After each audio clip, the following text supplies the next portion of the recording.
All right, it says we're live. Let's do one of these, run a ticker. So we are live from the road, uh, outdoors in an undisclosed location, Airbnb from a city. And tonight we're having a beer. As you can see, we're running a different camera system and an audio. I have a guest joining me tonight. He's not going to turn his camera on because he needs to remain private, and he's using a code name because he needs to remain private. We tried masking audio, it didn't work very well. So he's just going to join with no camera and audio. We might have another guest as well joining us.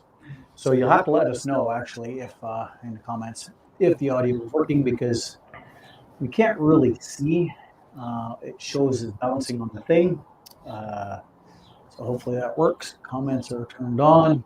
Um, so since we're sitting outside, going to have a beer. It's going to be kind of an odd angle with the camera looking up at me because I can't plug my normal camera in and the external mic, that is this silly one here, at the same time. They just don't work that way. So what we're going to talk about tonight is, well, first of all, how to cut and light a cigar, because that's what we're going to do, because we are outside and we are men, and that's what we do. So hopefully you're somewhere where you can join us with that. We're going to get started. What we're going to talk about tonight is privacy and the world and the lack thereof it. Like I said last week, cool. Kevin says the audio is good. Like I said last week, the realities of privacy, and you may not even think of it. Like, I literally had no idea, did not see that situation coming that hit me last week that I talked about with the meeting a girl on a dating app and having her literally twist my words and make false accusations. So these things can come at us and literally get us from anywhere. So you don't need to be a undercover agent or um, the other fellow that I asked to join us tonight, which he may or may not, depending on how it works out for him and his location. He's traveling. He was actually supposed to be here live with us this week, but had to cancel, change his travel plans. He was going to come and join us. He used to be involved with an alphabet agency. We'll leave it at that. I've got some things to pass along that he talked about on that. But you don't even have to be one of those. You can just be a normal guy like I am. I'm not, I'm in no clandestine operations. I don't work for an alphabet agency. I've been self-employed since I was 21 years old. But to have somebody twist your words and today's cancel culture and threaten us with stuff like that, the reality is, until you actually meet somebody face to face and actually know them, so you may want to have a privacy channel, which is kind of something we discussed and worked on this week. My guest and I went on a couple of hikes this week because I am located near the mountains, which everybody pretty much knows at this point. So we were out in the mountains. We could have a completely private conversation because we were literally sitting on a ledge on the side of a mountain, smoking cigars, drinking coffee in the middle of nowhere. We actually had people hiking within, 30, 40 feet of us. They didn't even know we were there. So we could have a private conversation of a case like that. But you never know when something like this could come and get you. So we're going to talk a little bit about privacy tonight, how to get some of it. If you happen to be even just a business owner or somebody who's achieving a level of success, even at a corporate job, you may want a level of some privacy and just an inability for somebody to reach out with a BS statement and potentially hurt you professionally. False accusation, something like, I'm trying to think, what was it? It was Duke University a bunch of years ago. Somebody made a false accusation or made an accusation against a bunch of players from the lacrosse team. They were subsequently kicked out of school. There was a big whole scandal, a whole bunch of crap happened. It never really got publicized later on, but it turned out that the accusation was completely false. But the guys still never got let back into school, at least from the best of anything I've been able to hear or find out. Those accusations still haunt them. So, depending what you're doing in life, if you are a single man and you are dating using the dating apps, which I do a lot, and I do match and meet with a lot of women, is you may want to protect yourself. Have that level of, you can't really find out who I am, and you can't really hurt me like you think you can. I found out a few weeks ago that's a reality. You need to be able to protect yourself in that. So we took some steps this week because my guest knows how easily it is to be found and searched online, and the potential trouble it can bring to you. So that's kind of what we're going to talk about. Sort of, we might have to dance around some subjects a little bit, but we're going to get into some pretty neat stuff, and talk about some stuff we did. So my guest is currently muted. Unmute yourself. Yeah, there we go. Tell us what you can without giving certain things away. A little bit about your background and how you know so much about privacy and security and those sorts of things. Mm-hmm. Yeah, for sure. I was a very curious kid growing up, and back in the time when the dark web and the deep web was a huge thing, I was browsing there a little bit, and there's this one site called the Hidden Wiki, and it was basically a list of Tor hidden sites, right? And there was a link to one of probably the most interesting ones that I saw, and it was called How to Escape the Matrix, right? Which, that can have different definitions for different people, but in this context, it was about the surveillance capabilities of nation states, what they're capable of, and the things that you can do to protect yourself and maintain privacy, right? And it was a very detailed guide as to, why you would want to do this, how can you do it, what are the steps that you can take, and so on and so forth. And since then, it has always been something that has been a interest to me, something fascinating, right? And now I go around and talk to people about privacy and why they would want to maintain privacy, how can they maintain privacy, why would you want to do that, and especially in today's climate with wokeness and with the tech capabilities and advancements in tech, why it's becoming more and more of a necessary thing for people to want to think about. Yep, that's a good way to put it. I mean, you want to find out about yourself, type your own name into Google in a incognito browser and just see what comes up. More interesting, type your phone number into a incognito browser and see what comes up. I was actually quite surprised how much in an Google Chrome incognito browser on a computer that wasn't mine, how much information I could actually find about myself. And being somebody who owns a business in Canada, two of my companies are federally registered corporations, which it doesn't take a whole lot of searching, a little bit, but not a whole lot of information.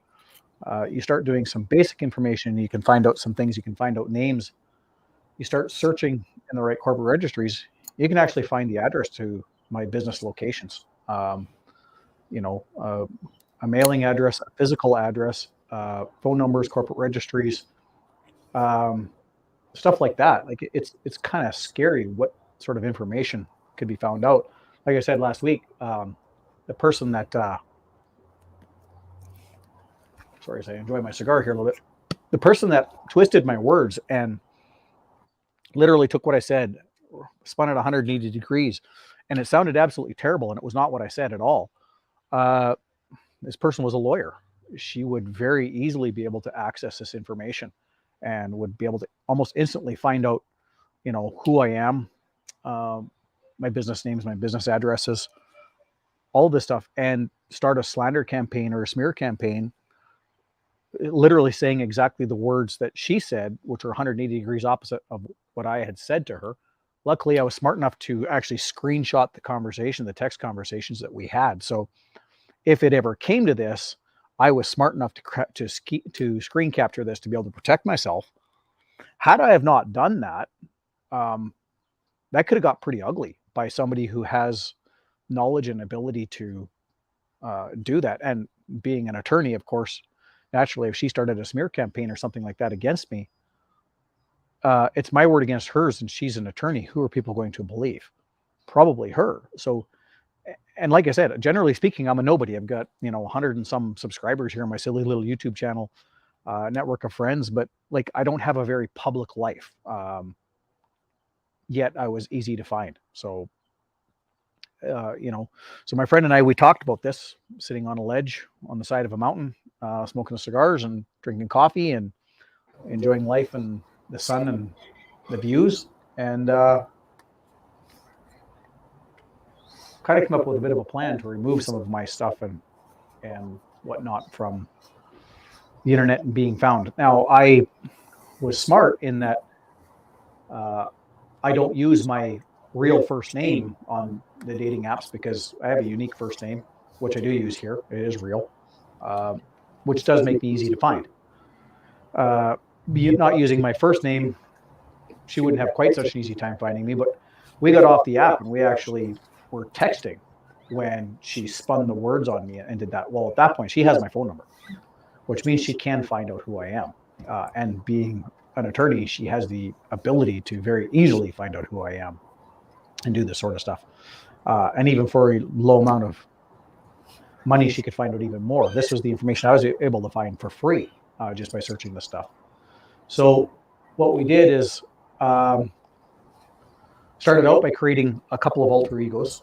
I actually created 5 aliases and alter egos and set up Gmail accounts and stuff like that. And they're false names, but they're closely associated with me in a way where, like, there's one thing about having some of your information available to the world and the internet. Like, for example, Google knows everything about you if you have any kind of a device that's connected to Google. They literally harvest all of the data there is to know about you.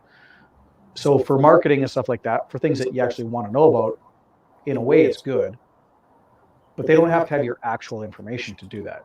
You could literally set up a second personality, a second identity, so to speak, that is a mirror image of your own and a clone of your own with a different name. Run all of your personal stuff through there, maybe not your birthday, stuff like that, your personal address where it can be found. You'll get the marketing information that you actually want, the stuff you're seeking, the when you're doing searches, because they do use your information to profile it, to search stuff.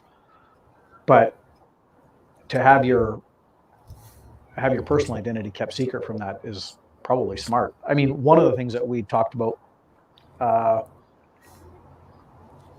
was a security background check of a story that you shared with me. Guy was a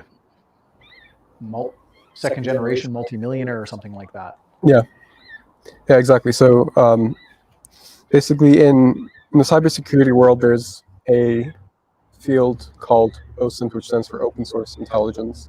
And these are basically guys who spend most of their days scouring the internet looking for information on people. So this can be used if you're in corporate espionage, if you're in opposition research, if you're looking to do like competitive research or research on your competitors, or if you want to look to blackmail someone, things like that. There's a lot of information that you can find on someone. So basically this article talked about the different ways that or this OSINT researcher took a multimillionaire and basically found a bunch of information on him that could potentially be used for blackmail, right? And you would think that someone who has that much money, first of all, they're a target to begin with. Second of all, you would think that they have the resources and the know-how how to protect themselves from that. But a lot of his information was open, and it really speaks to sort of the state of people's mindset and privacy today, where people think that they can just go on the internet, do whatever they want, and their information is somehow going to be not easy to find. But that's quite the opposite. And you can build, with very little information, you can spin off into various different directions and find more and more information that can potentially be used to harm you and to blackmail you. And if you're in a big business, right, one of those things can harm you pretty well, right? So it's important to always be on top of your privacy. And being mindful of what's out there, what can be done with your data, what data do you have out there, how can that be used against you? And it's not always easy to do, right? Because you could be browsing hundreds of different sites, and all of them could be collecting information on you. So it's a good skill to have, and one that isn't necessarily easy to do, but it definitely pays off because one blackmail attempt, and it could be very, very costly for you. Well, not even a blackmail attempt. Think about it this way: with this guy who was a multimillionaire, and the business that he was a part of. A mistake that was made is he went on and ordered food from a delivery service with his personal credit card on his personal email and to his personal residence. So with this information, they were able to ascertain, his name, his personal email address, where he lived, um, the actual building he lived in, unit number he lived in, was an apartment building or a condo building in a large city skyrise. So they knew the actual unit number that he was in. Through this, they also found out that he was married, what his wife's name was, how many children he had, what his children's names were. On top of that, they found out that he had an affair. So you want to talk about it, like, never mind blackmailing for money. Think about this from the standpoint of you own a very successful business and somebody finds this information out about you, finds out where you actually live, so they can actually physically deliver a package to your wife. Like, it doesn't have to go through the mail. It can be physically delivered to your door. They could say, hey, I'm a plumber and you've got this contract coming up. You're going to do some renovations on your business, and you've got this very large contract. I'm going to bid it, 20% higher than anybody else, and you're going to give it to me. And if you don't, I'm going to use this information against you. Now, all of a sudden you're put in that position where you're starting to have to give preferential contracts to somebody and pay too much money, because they have the ability to use this against you. And that's not even a bad case of blackmail, but it's a very simple one. And it's one that somebody could get away with very easily, repeatedly, over and over again. And there's not exactly an easy way to defend against that when you have blatantly shared some information. Like, you would think somebody in a position like that, you wouldn't think anything of it. I'm going to order some food and have it delivered, not realize the potential you could put yourself in, a situation you could put yourself in, put your company in, your family in, like all of that. Yeah. And that's just a very low level case. And it's not necessarily something that's difficult to do, right? Just take someone who is motivated to do some research on you, and you don't even have to do it for money. Someone could decide that they want to ruin your life just because, right? And when that person's wife finds out that he is having an affair, right? If you can find that data easily and you just send her a package or whatever, right? You did, a couple hours of research, found this stuff, sent something, and the guy's entire career could potentially be ruined because of that, right? Yeah, for something simple, because you ordered some food. Another case which we talked a little bit, I think, about last week. I think we talked about it last week. The trucker convoy protest in Canada, little over a year ago. Oh yeah. There was a hack, or they doxed, essentially. Somebody hacked in, got the information of everybody that donated to the Freedom Convoy, and doxed everybody. Yep. And then made a map that geolocated all of the places where those people were from. Yep. Geolocated the houses, the addresses, the people that made donations, like $20 donation, and you were geotagged and geolocated. There's a prime example of having a level of protection. One thing I know about that, there were a lot of, which kind of made me laugh, there were a lot of very woke people in HR saying, the people are doing this, and we're going to make sure they never get a job again. Like, it could be something as simple as that. Like, you don't even have to be, own a 8-figure business or something like that. You have an HR person that decides they don't like the thing you're against, and they find out you're for it. They'll make sure you you could have just a job working for a big corporation, and you might have somebody who finds out about this and that you work for them. They'll make your life difficult because they can, simply because of their own agenda. So, you know, having a layer of protection and privacy for yourself. I mean, nowadays the way cancel culture, woke society, everything the way it is, it's gone to a point. There's no, I don't know how to put it. There's no rhyme or reason for what they'll do. So you need to, like, you can't even literally post your opinion on social media without the risk of backlash. So, having an alter ego where you can post your views and say whatever you want and not have to worry about the backlash. If you want to say stuff, might be worth it. So,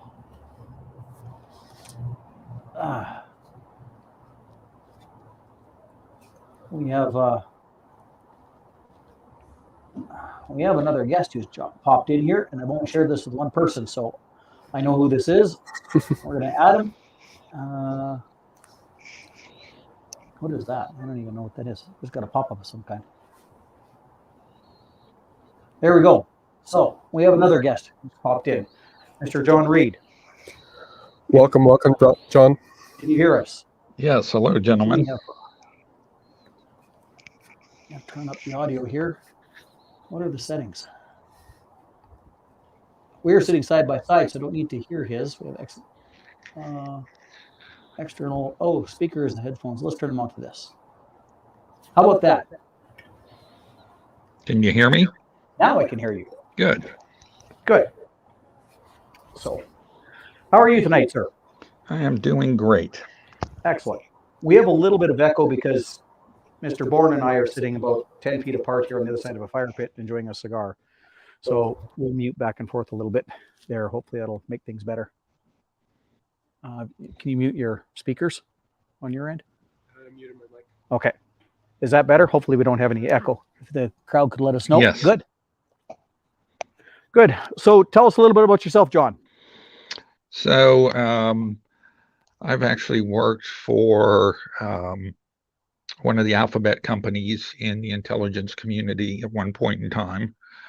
Not what I do nowadays, but it's interesting to see where security is going and the different approaches to handling that. Yes. We had an interesting conversation earlier this week about when you first joined the Alphabet Agency and what they would do with you when you first got there. Tell us about that for a little bit. Well, that's a little bit of a comedic situation. Is as you're going through things and as you get higher and higher level clearance, until you get those clearances, sometimes you have to be escorted everywhere, including the restrooms, which was quite disturbing. And it's one of those comical situations of I can't go while you're watching me. Yes. That would be fun indeed. So I know we've talked about this before, and it was quite a while ago that you were with this agency. The level of ability to surveillance people back then we know it's advanced so much today, but just tell us about the differences. Like what all did they know? Could they find out back then? Quite a bit.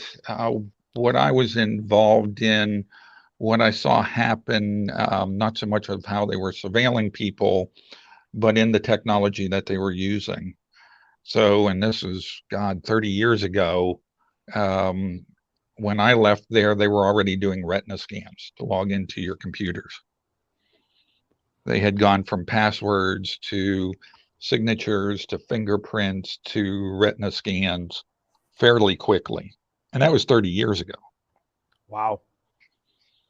So they are very cutting edge on the technology. So 30 years ago, they advanced to retina technology, and my laptop today still has a fingerprint scanner. Yes. So we're behind the times. Way behind. But again, they were pushing the cutting edge of everything. Yes. And they had to, because even back then, you don't think about it, but 30 years ago, they were pretty much monitoring the world per se, and Right. they had to handle large amounts of data and be able to process those, leveraging AI to be able to figure out where to focus. That's a great segue into the next part here. Like we talk about nowadays, the advancements in technology with AI. Like I'm sure a lot of people have either heard of or played a little bit with Chat GPT and its capabilities. Um, so that was part of actually what I did this week for creating my alter ego, so to speak, is I actually fed some prompts into Chat GPT and it helped me create alter egos and alter names. But of course, a thought process with that is I'm asking it for prompts to help me develop personas, alternative personas, but there's going to be a record of this somewhere. So I actually combined the names. So what it put out is not what I'm actually using. So I'm still using a way to defer that. But I know we've talked about that before, you use multiple aliases for various reasons. Tell us a little bit about that. Well, and there's different strategies, but one of the strategies that I kind of like is really about creating various copies of yourself. Because at the end of the day, whatever security you put up can eventually be breached. Whether they go over, under, or through the wall can always be breached.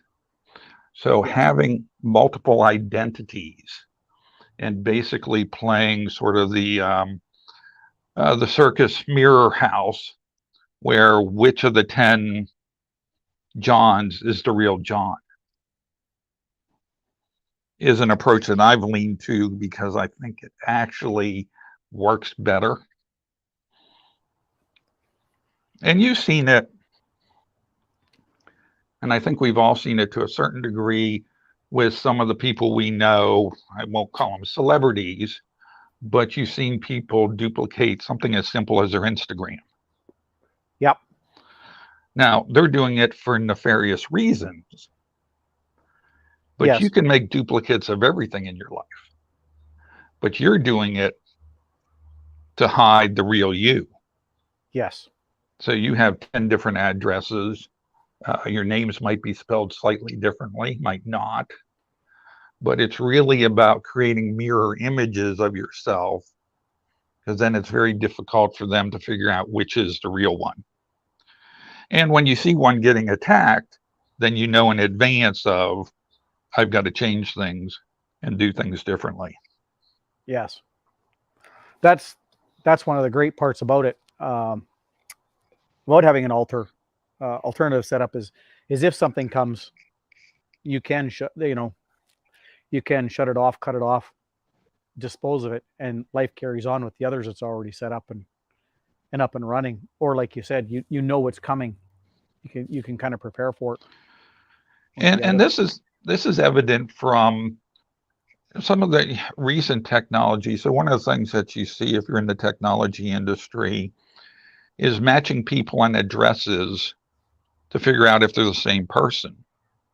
And healthcare particularly has this challenge is, John Doe over on 17th Street, the same as J Doe on the other side of town. Right. And it's very difficult to figure out, are they the same people? But it's along the same principles of having multiple images of yourself makes it much, much more difficult to find you. Okay. I haven't explored that a whole lot. Let's talk about that a little bit. What do you mean by multiple different images? Well, you're basically setting up different identities for yourself with different addresses, similar name, maybe just a letter or two different. And then when someone goes to look for John Doe, there's a Jonathan Doe. There's John spelled 3 different ways, all at different addresses. So really setting up sort of a funhouse mirror house of, okay, which one is the real John Doe? Because they all look very similar. Yes. And that makes it a lot harder to figure out which one is actually the real one. Interesting. Yep. And in the OSINT space, there's a similar concept called sock puppets. So when you're doing investigations quite a bit, right, you may have to have multiple different profiles, whether it's different Facebook profiles or different Twitter profiles or whatnot, because you don't want the person that you're investigating seeing who the person investigating them is. And so you create these sort of alternate identities during your investigation that you can use to sort of mask who you really are. But I think what we're talking about here is a little bit different, because this is not so much about hiding yourself from the person you're investigating, but more like blending into the crowd, right? So that if someone was to do an investigation on you or search you or whatever, they would have a much harder time, because they're looking at a bunch of different, or a bunch of similarities between different people that have same properties, right? And that's the challenge, trying to match which is the person you're looking for, because they're all very similar. And hospitals and other places have this challenge when it comes to electronic records and things, and so do marketers to a large degree. How do I know that Jonathan and John aren't the same person, just at two different addresses? So it's very difficult to make it where someone can find you. You're trying to make it, as you said, blend in to the crowd. You know, I've been amazed at how many people, and these are different people, actually have the same names. I know I ran into that when I was younger. When I went for my first business loan, I had the bank called me back. Everything was fine. Everything was good when I was talking with my loan officer, my commercial loan officer. They didn't see any problems with anything. And then 2 days later, they called me back. And I mean, this is 30 years ago. They called me back and said, well, we can't go ahead and do this. You've had a bankruptcy and didn't make your payments, and a car was repossessed and a whole bunch of stuff. And I'm like, and they named the bank and the town. I'm like, I've never even been to that town. What are you talking about? So, yeah, and it's not like I have a normal name. So that was quite unusual. He didn't share the first name with me, but he shared middle name and last name. And and we were basically the same age. Our birthdays were close, but I remember actually had to hire somebody to do an investigation to actually prove that the two of us weren't related, like that we weren't the same person. So I can't even imagine for somebody who has a quote unquote normal name. Like I said, mine's very unique. So it's not like there's a lot of Bentleys in the world. Yep. And speaking about investigations, right? When these investigators are doing their report, or at least the good investigators, right? They have to prove that you are who you say you are, and anything that sort of can't be proven, they kind of have to throw out, right? Because if they're investigating millionaires or billionaires and they make one false statement, right? That billionaire is just going to sue them to oblivion for, misinformation or whatnot, right? So, having these like multiple identities that have similar properties, and it gives them a hard time to actually figure out who you really are and whatnot, right? So that's also an interesting aspect to look at. And a couple other things all throughout there, when we were talking about people have similar names, I had a funny situation myself where my father had passed away many years ago. And I was on LinkedIn, and I think it was a couple years after he passed away. LinkedIn sends me a message. Oh, you got a message from basically my father. And, I'm looking at it on my phone saying, well, is that coming from the grave or where's that coming from? But there was actually another gentleman who was distantly related from Europe who had the exact same name. Wow. that'd be a rather unusual and unexpected reach out for sure. Yeah, it was funny because I was driving at the time and I looked at it and said, oh, that's strange. Definitely. And then, I also spent some time working with companies who do background checks, similar to like Equifax. And one of the interesting things, and with things becoming more electronic, it's actually getting better. But one of the things that became evident as we rebuilt their systems for them is, you ever wonder why they asked for your last 5 addresses for the last 7 years? Because they physically had to go to courthouses where you live to look for information. So if you wanted to beat the system, you would put multiple addresses down in multiple places, and they wouldn't know where to go or what to do. They'd have to sift through all of them. Wow. That's interesting. So to beat the system, since they asked for your last, typically 3 addresses for the last 5 years or 7 years, you'd put down 3 others and they'd never find you. Right.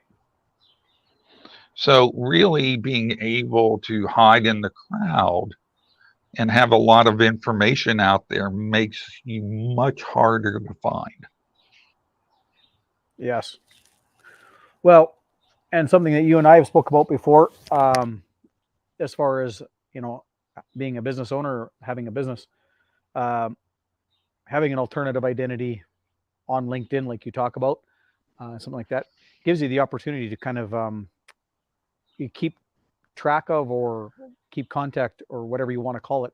Do some searching on your competition without them knowing it's actually you, because you're not using your own real identity. So, which most people who are in business know who their competition is, know who owns the business, and they would know if they're checking up on them.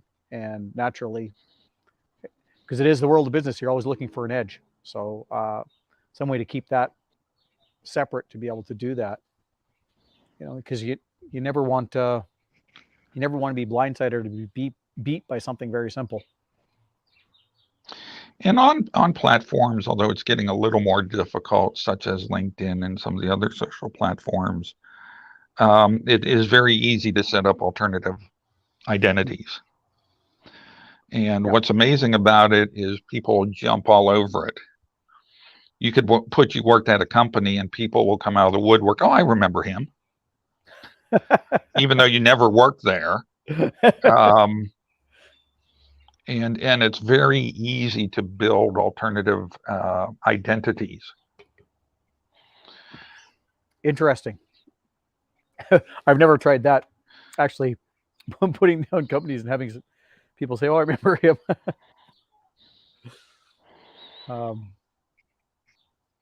Interesting. Anything else that you can think of that you would like to? How about any other reasons? I know we've talked about those before. Any other reasons off the top of your head that we haven't covered, that it would be in somebody's best interest to have some kind of an alternative, keep themselves safe? Well, again, I think because there are a lot of companies and organizations out there that want your information, can potentially do harm with it, makes it very important to either be able to hide it, whether in plain sight or not, from people who have bad intent. It really only takes 1 or 2 people to, as you mentioned with your lawyer friend, that go off in the wrong direction and you're, hung out to dry. Yeah, exactly. And this is something that we're going to get to yet here, a little bit off, but Jake asks, Is there an atomic brain teaser or feedback loop we can use on AI once it goes rogue? I know we talked about that last week, certainly on the after show anyhow, amongst the guys in my community, about the different AI apps and the things that you can do. One of our members actually uses several different AIs together. It takes a photo of one of them, takes a photo of him. The other one alters the photo, and maybe it's the same one, alters the photo, makes it appear that he's actually moving his mouth and speaking. He's got another one that he's recorded his voice into, and it records how he speaks. And another one that has analyzed a bunch of his text. And he can actually make marketing videos that he puts in emails and he sends out. And he hasn't said a word or recorded himself. It's all done through AI. So having some kind of an alternative to protect yourself, I mean, we're in a world where this stuff is advancing very quickly. Do you want to talk about the AI that could patch itself? Yes. Yes, we're going to do that as well. We'll get there. But if you think about that, this is something I actually spoke with my mother about. And I told her, like, AI is advancing very quickly. I said, so if I'm ever asking you questions that don't seem right or you're ever suspicious, we need a set of words where you say a word and I have to have a certain word as a response and vice versa, so that way you'll know if somebody's actually using a recording of me. Because based on this, in all reality, the way this technology is advancing, it'd be very easy for somebody to literally do a screen grab of me here on friggin' YouTube, my voice. You can get enough of the scripts out of the YouTube does the what do you call them? Actually captions out what I said for people who can't hear, the closed captioning. You could actually feed all of that in. You could probably make a pretty decent video, or certainly a recording that would pass on a phone anyway, and then give it the right prompts and the right text, and it would read it. You could probably pull off a scam. So this is part of the being able to protect yourself. Like, you've got to have something that can protect yourself, because this stuff is advancing very quickly. Yeah, and there are models now that can clone your voice with 5 to 10 seconds of audio of your, or a recording of your own voice. That's all, 5 to 10 seconds. Oh yeah, it's probably better by now, but this was probably a year and a half ago. Wow. The what is it they say that computing power, processing power doubles every year? Well, you told me you're very high on this. Moore's law. Yeah, so Moore's law is that computation power doubles every year. Now it's a little bit not exact because computation power is not really increasing that much. But in terms of the ability of AI per year, I don't exactly know what the value is, but it's more than double. So each year AI gets better and better.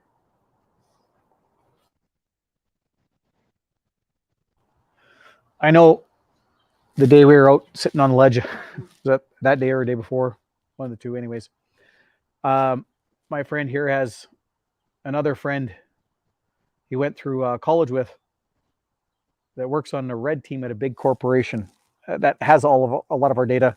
Leave it at that. And he was telling us something very interesting. NATO is working on a joint project fighter jet amongst all the countries. It's Canada, the US, England. What are the other countries involved? Can't remember the other countries. Anyways, NATO, they're working on this jet, the F-35 fighter jet. Exceptionally advanced machine.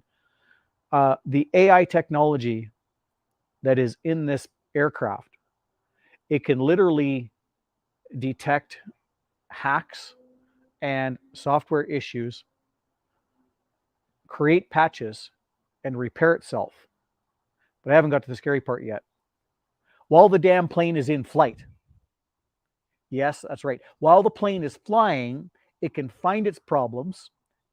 It can detect the problem, figure out what the problem is, create a solution, and fix itself while it's in flight. if the enemy is trying to send it a virus and crash it, it can actually stop it from happening while the plane is in flight. Mhm. This is the AI technology that us as, we look at ChatGPT and how advanced that is. That stuff is on a level we can't even comprehend yet. And probably the scarier part of that whole thing is that this came out of a DARPA research project, right? So there was a sort of like a DARPA competition, and the goal was to figure out if you could, or who could create the best AI that could basically find vulnerabilities in the system and patch itself, right? So, and this was, I think, maybe 3 years, maybe 4 years ago. So you can imagine the capabilities that like DARPA has now in terms of their AI and the things that they can do with that we don't even know about.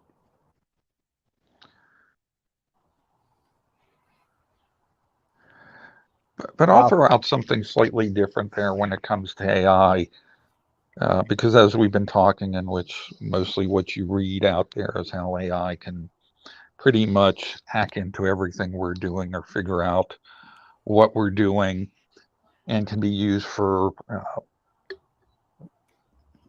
bad intent. But you need to look at, and I challenge you to look at AI differently. The challenge is you can actually leverage AI to hide yourself. And Yes, so indeed. as you kind of described with your friend, you can make alternative identities and make them real through AI. Oh, I'm not bad at ChatGPT and some of the prompts. I'm getting better at it. I play with it quite often, but it was a pretty elementary prompt to create. Yes, please. Sure. To create a new alternative identity, and the details it spit out were incredible. Like personality profile. When you're describing yourself, say this. This is where you live.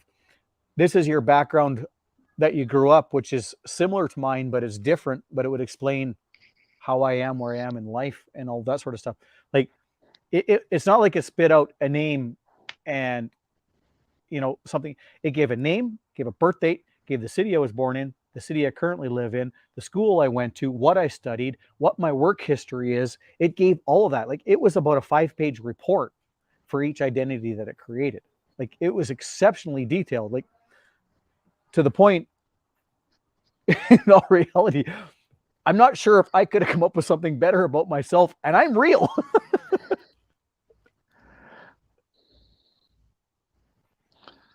So yeah, it can be used similar, like you said, to hide yourself as much as it can be used to find and destroy someone. And so the key is trying to figure out how to leverage it to make it so that you're hiding your identity by creating multiple clones that confuse AI in general of who you really are. Mm-hmm. Well, that kind of actually leads into something. My friend and I that are sitting here, we've been talking about. We're going to start a workshop as to how to go about using these tools and how to start to remove your digital footprint, create an alternative identity, and this sort of stuff, just to protect yourself from these sorts of cases. So we don't have it set up yet, but stay tuned. That's something we're going to work on and get that launched and do a workshop fairly quickly. A basic overview on what we're going to do. You can talk a little bit about what's going to be in that workshop if you want to. So part of what's going to be in there is what we did was created with my alternative identities. We went on to the local used place that sells, you can buy all kinds of stuff used on, with one of the alternative identity email and all that. And we searched up, and I went and bought a phone, made a deal with somebody, bought a phone, hold it the right way, and paid cash for it.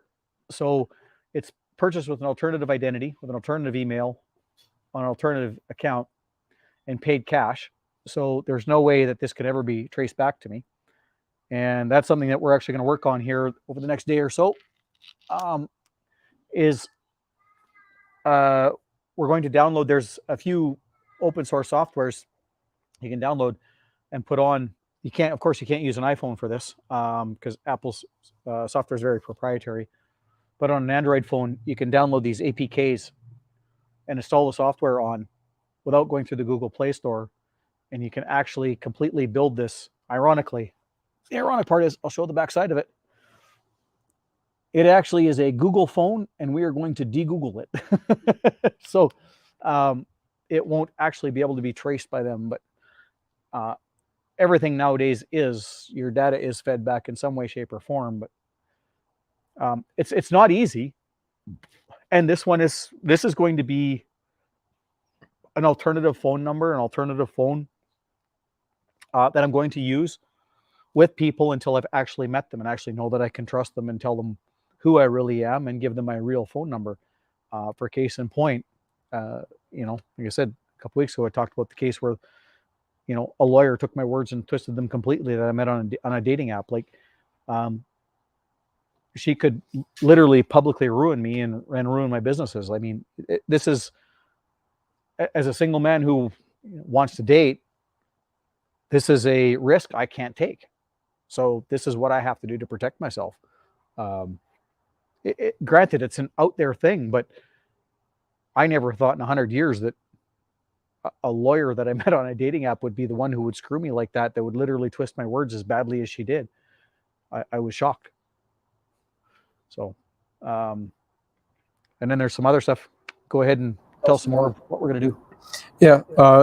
So it's going to basically be a privacy rundown. So we're going to discuss what privacy means, why you want to maintain privacy, answering the whole big question about why should I care about privacy, some of the apps that you should use, how to figure out what apps you can trust, what apps you can't trust, how to spot apps that claim that they're for privacy but then violate your privacy, things to look out for, and basically how to set up a de-Googled phone that doesn't have any apps that are tracking you, how you can take back control of your data and what it actually takes to do that, and basically set it up in such a way where you can do most of the things that you do, except for using social media, but texting, calling, GPS, maps, things like that, and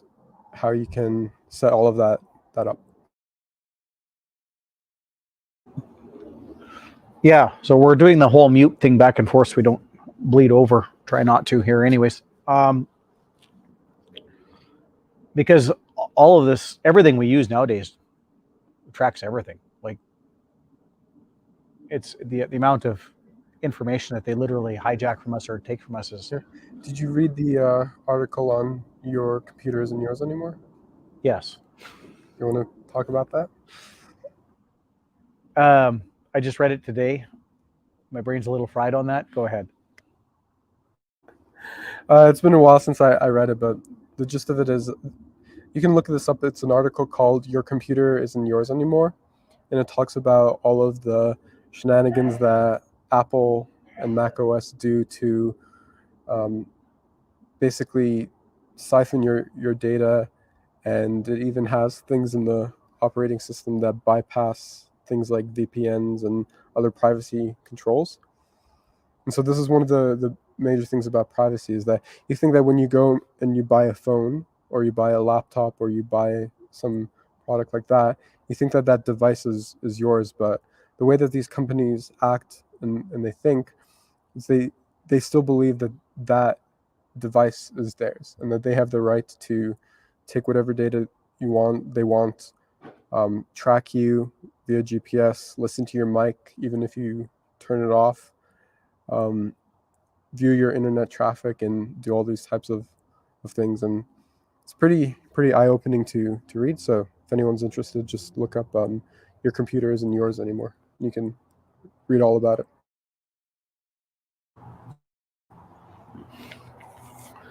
Yeah, that was very disturbing.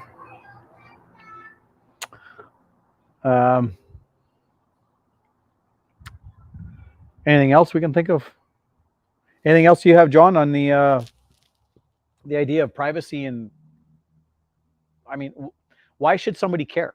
Well, why should somebody who says, well, I'm just a guy, I don't do anything illegal, there's not really any reason, why should I care?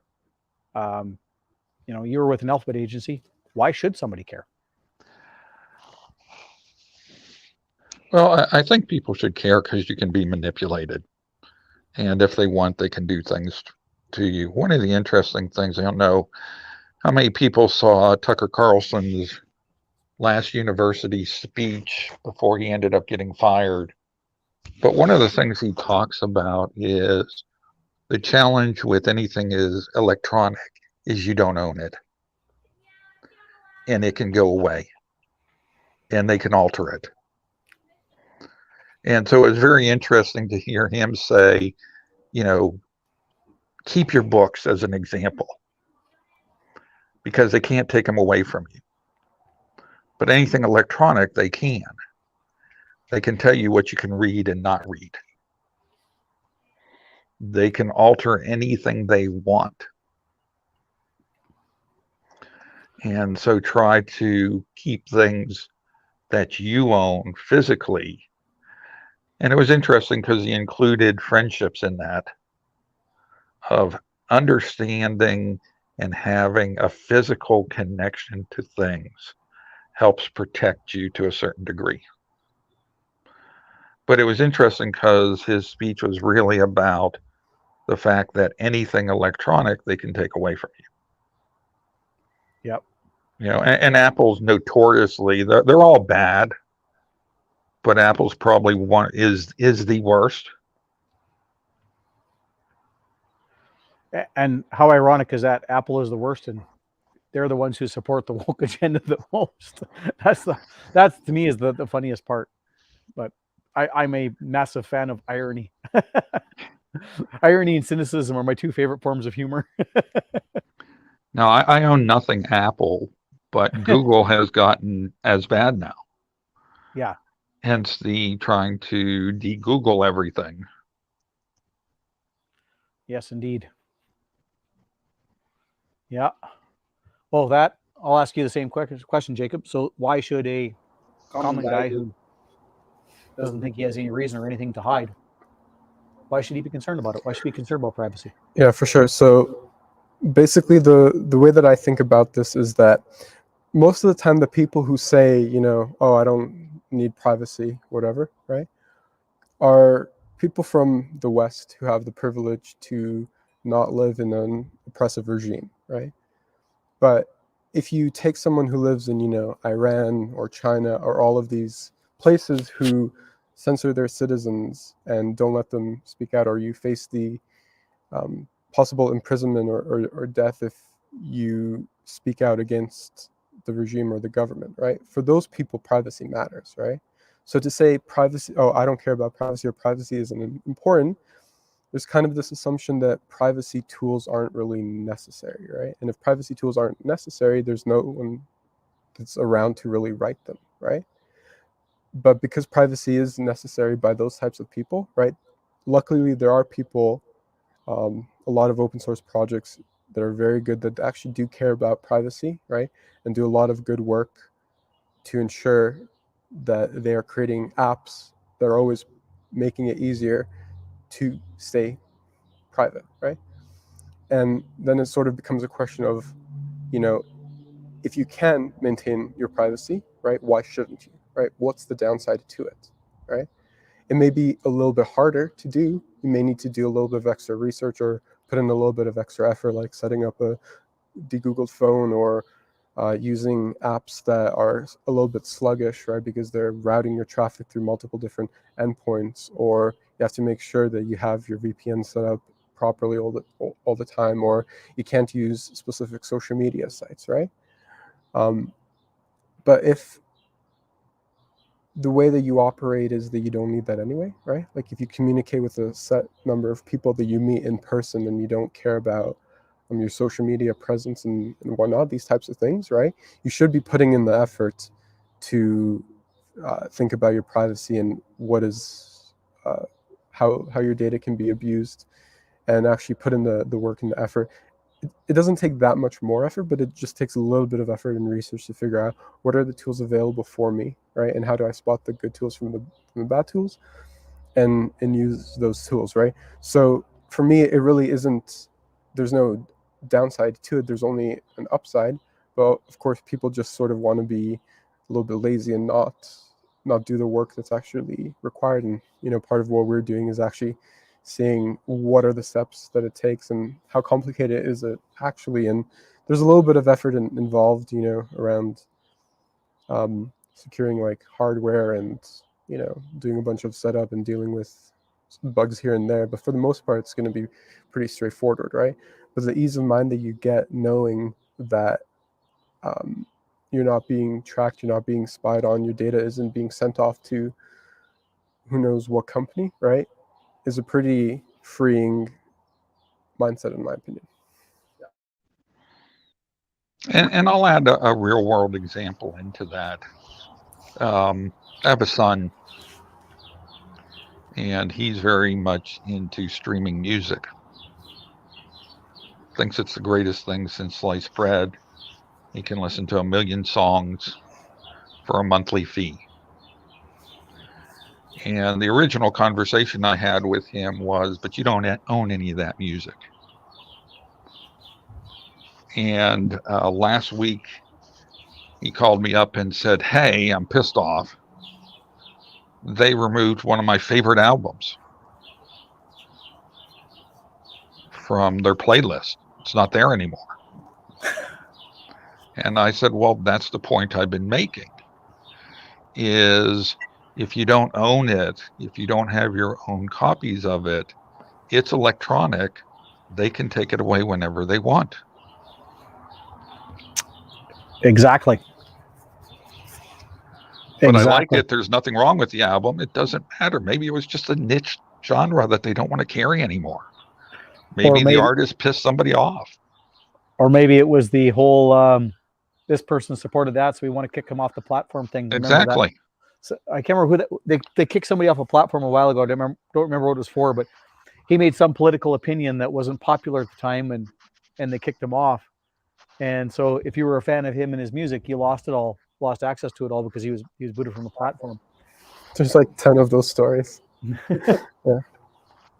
Yeah. But Jake's got a great one here. Wild how much society's evolved, but we still need to work so damn hard to not become prey. And that's 100% right. Which kind of comes about like, the case like both John and Jacob have made is, do you really, if you think you're a person who doesn't need to think about security and doesn't need to think about privacy, and you think it doesn't apply to you, so it doesn't really matter. Well, I thought that. I literally thought that about myself. I mean, I was just a guy who, small business, worked my ass off, try and get somewhere. But it took me, like, I spent 30 years doing what I do, building my business, developing the reputation that I have. I have a very good one, a very professional reputation. People seek me out for the work that I do. And in one fell swoop, one person put that at risk for something I never saw coming in 1,000 years. And that's exactly the point, is if you think you're somebody who doesn't need it, then you're ripe to get taken advantage of for not doing it. And that's the hard part. And unfortunately, that's the cold, hard truth of it. Like I said, I would have never, ever thought that one person would be able to take something, twist it 180 degrees, have access to all the information they need, and literally ruin me. Mm-hmm. It never dawned on me. Yeah. And just to add on to that as well, right? When you get into the world of privacy and these privacy tools, a lot of them revolve around proxies or these services that allow you to bypass censorship, right? And censorship is a whole nother topic that we can go down, right? But two examples, or one of them is a censorship example, the other isn't, but Canada recently passed is looking to pass the bill that they can basically go to YouTube and tell them, hey, we don't like this person and what they're saying, don't show them to anyone in Canada at all, right? And the other one is that UK is now trying to pass a law which bans any sort of software that uses encryption for messaging, right? Really? Oh yeah. Oh yeah. So if you look at Signal and Malvad VPN, those are two that are currently fighting against, and they're, if you look at what they're saying, they're basically, coming out and saying like, we will not stand for this, like we will not back down. UK is trying to push legislature that will ban encryption software completely, right? And that they're not going to do anything that's going to violate the privacy and security of their users, right? So you're now starting to see that there are these government agencies that are starting to say, hey, we're banning encryption and those types of tools, right? So it's just going to make it easier for them to sift through data and sift through what you're saying and have access to that, and then they can do whatever they want with it, right? If they decide they want to make a scapegoat out of someone, you could be the unlucky person that gets caught in the crosshairs, and all of a sudden your entire life is ruined because they needed a scapegoat at the time, and they have all of your data and all of your evidence and all of the technology right now to basically fake something that you didn't even do. That's scary. Well, and with the AI, with the AI, they can fake anything they want to. Let's face it, because uh, I'm on the north side of the border, so, and I don't pay a ton of attention to the news because I'm largely don't care. But of course, John is in the U.S. and he talked about Tucker Carlson. Like, you would think somebody that big they wouldn't be able to take down, but they did. And like you said, Jacob, you never know when they decide they need a scapegoat. Let's go find one. And you never know when that one is you over something very simple. And depending on what circles you're in and what types of conversations you're having with people, right, you could be the easy one, right? Because if you follow the woke agenda, like, they're not going to care about you, right? But if you're in the red pill space or in the manosphere or whatever it is, right, then you just become an easy target, right? Because no one's going to think twice about what you said. They're just going to say, it's that person and he's whatever, right? And they have a perfect scapegoat for their purposes. Wow, that's crazy. So, and you mentioned the VPN, like, so for those who don't know, a VPN is a virtual private network. And it's a way to remotely bounce your location, your IP address of where you are. And one of the big ones, which I mean, I'm not big enough. Nobody looks at me for any kind of promotions or subscribers or whatever you want to call it. But NordVPN advertises like crazy on YouTube, on Facebook, on Instagram, all of these. And they are a VPN service, but they are actually not that private. They're not very good with data protection and privacy protection. So my friend Jacob mentioned the one. If you are looking into a VPN service, Mulvad is a very good one. He's done a background check on it, and a couple of other services as well. And there are, when you're looking into these, there are actually audits, security audits from various companies that actually mean something. And if the service you're looking at does not have an audit done by one of the very, very high level, very trustworthy locations, then it's probably big budget advertising. I don't get paid by any of them. I don't get paid by Mulvad. In fact, I pay for Mulvad. I'm not big enough that that NordVPN contacts me to push their product, so I'm not worried about it one way or another. I'm not losing any money, and I'm not making any money. This is the one that, I was shown the reasons why of what to use. Yeah, definitely. Yeah. We can cover this more in the workshop, but for the most part, in the privacy and security world, right, transparency is huge. So if you see someone that says that they're creating an encrypted or secure messaging app and they don't provide any sort of transparency reports at all, like, automatically that's a disqualifier, right? That would be the proverbial more flags than Chinese Communist Party parade thing. So, all right. So there we go. We've talked a lot. Thanks for coming on, John. Is there anything else you want to add before we wrap up? No, I think that's it. We've covered a lot. Like I said, doing the House of Mirrors and making duplicates of yourself is a good way to deter people from finding you. It's very similar, although a different approach than to sort of the gray man approach, which is just have one and blend in. But there are a lot of ways you can leverage different techniques and actually leverage AI itself to help you accomplish that stuff. Yep, definitely. If anybody's got any questions in the comments or anything like that, please do us a favor and drop them in there here now, and we'll get to them quickly before we wrap up. We've gone longer than I normally go, so want to respect everybody's time. Thank you for joining us and staying like you have. Yeah. Amen. Paper books, they may become wildly valuable before long, especially the ones on science. Isn't that the truth? I used to Urban Dictionary to me is the one I loathe the most because it's, they make up a meaning about a word that they want it to mean.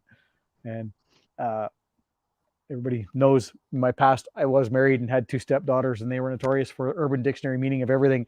I used to pull out the paper dictionary and go, well, my dictionary, which you can't rewrite, says the word means this.